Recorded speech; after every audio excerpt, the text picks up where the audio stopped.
तो we are back with lecture 4 R series का। ये ऑब्वियस 3 जो लेक्चर 3 था डिबेट्स वाला, ये उसी से 4 5 6 एंड 7 लेक्चर्स चलेंगे। फिर उसको फर्दर हम ओपन अप करेंगे कि जो थ्योरीज वगैरह डिबेट से मिली उनको थोड़ा डिस्कस करके हम अपना कॉन्सेप्ट, ये डिबेट से कैसे थ्योरीज बनी और अप्रोचेस बनी, उन्हें क्लैरिफाई करेंगे।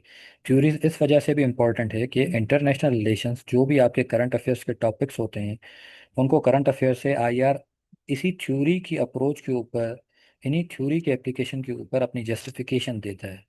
इसकी थ्योरीज की ज़रूरत कुछ इस तरह से पड़ती हैं कि अगर हमने नेतन्याहू या हिटलर की बात की, तो हम किसी भी इवेंट, इंटरनेशनल इवेंट या स्टेट इवेंट हो रहा है, तो हमें उसे जस्टिफिकेशन देने के लिए कोई थ्योरी अप्लाई करनी होती है कि वाई इसराइल फ़लस्तीन इशू इज़ हैपनिंग।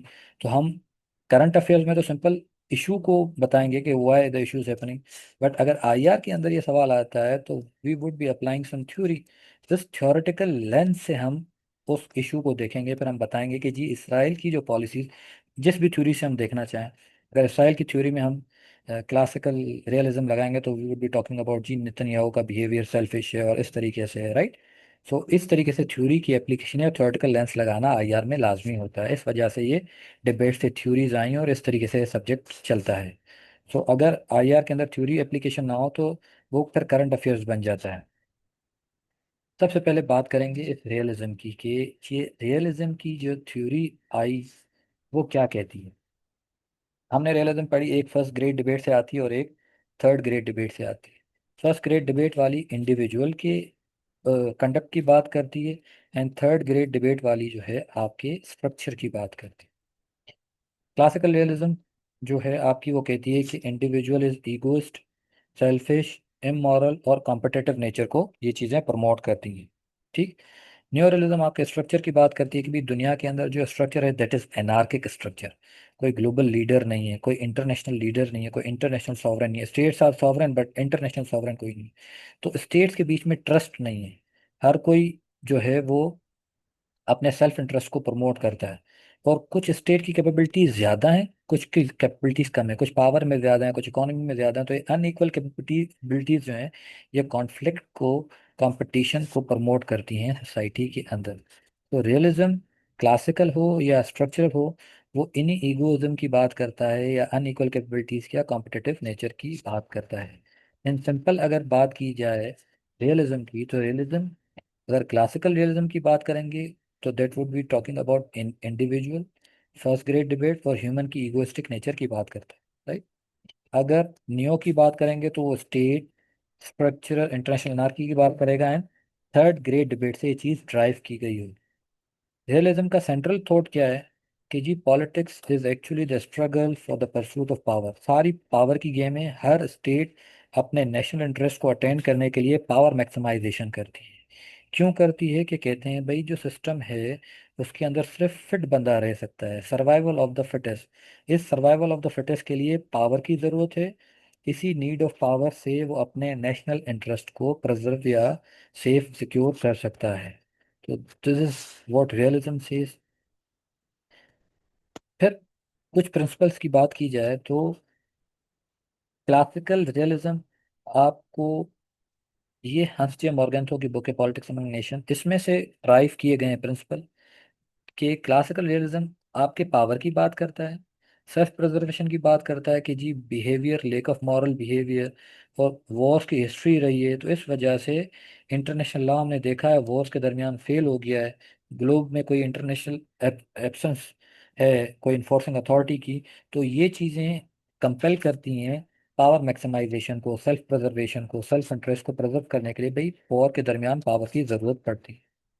इसी तरीके से न्यू रियलिज्म के जो प्रिंसिपल हैं दैट सेज, जो कैनथ वॉल्ट्स जो हैं, इनके स्कॉलर हैं, जो अपनी book theory of international politics में बात करते हैं, वो फिर उसमें प्रिंसिपल्स देते हैं स्ट्रक्चर के। अगेन एनार्की की बात करते हैं कि स्टेट्स की capabilities are different, unequal distribution of power, दुनिया के अंदर यूनिपोलर, बाईपोलर या मल्टीपोलर ऑर्डर रहा है। मतलब if this is the state, कभी एक पावर हब रहा है, कभी बाईपोलर वर्ल्ड रही है और कभी मल्टीपोलर वर्ल्ड भी रही है। तो हर स्टेट को अपनी सेल्फ, अपने इंटरेस्ट को प्रिजर्व या प्रोटेक्ट करने के लिए पावर को इंक्रीज करना होता है। इसी बेस पे आपकी नेशनल इंटरेस्ट प्रिजर्व भी होते हैं और ग्लोबल पॉलिटिक्स रन भी करती है।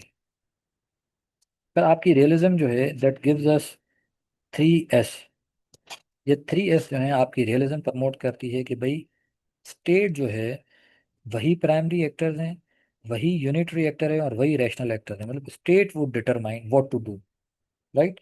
क्योंकि वी टॉक अबाउट के इंटरनेशनल सिस्टम के अंदर कोई इन्फोर्सिंग अथॉरिटी नहीं है, स्टेट के अंदर इन्फोर्सिंग अथॉरिटी है। तो state is everything, state need to increase it power in this anarchic world.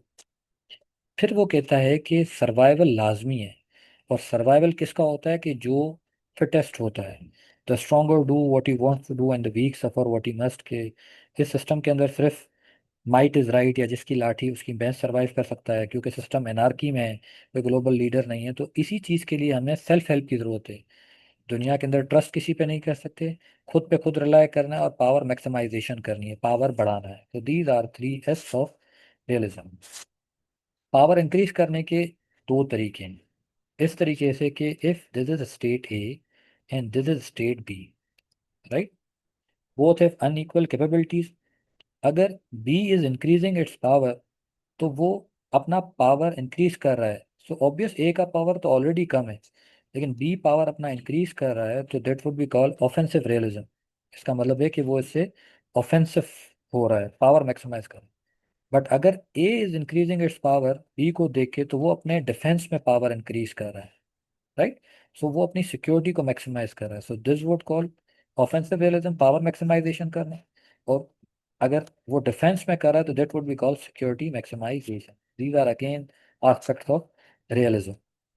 अब ऑब्वियस कोई थ्योरी आएगी तो उसके ऊपर कोई क्रिटिक, कोई पॉइंट आउट करेगा कि भाई इसके अंदर ये इशू है। ऑब्वियस कोई एक थ्योरी के ऊपर आप क्रिटिसिज्म करेंगे तभी आप दूसरी थ्योरी दे सकते हैं। तो ऑब्वियस इन रियलिज्म के ऊपर भी क्रिटिक्स आया, एंड देन इसी वजह से न्यू थ्योरीज बनी। सो दैट सेज कि भाई अगर A is increasing its power, offensive power increase कर रहा है, एंड बी इसको देख के डिफेंसिव पावर इंक्रीज कर रहा है, तो इसको देख के अगेन फिर ए कहेगा मैं और ज़्यादा पावर इंक्रीज कर रहा हूँ। सो ये एक आपको एक विशियस साइकिल में लेके जाता है कि पावर के पावर ऊपर इंक्रीज करते रहते हैं, आपको एक सिक्योरिटी डायलेमा के अंदर डाल देता है कि A B is increasing power because of A and A is increasing because of B. तो फिर जो आपके लिबरल्स हैं, जो आगे लिबरल थ्योरी आएगी, वो इसी चीज़ के ऊपर जस्टिफाई करके और अपनी एक थ्योरी देते हैं लिबरलिज्म की, राइट।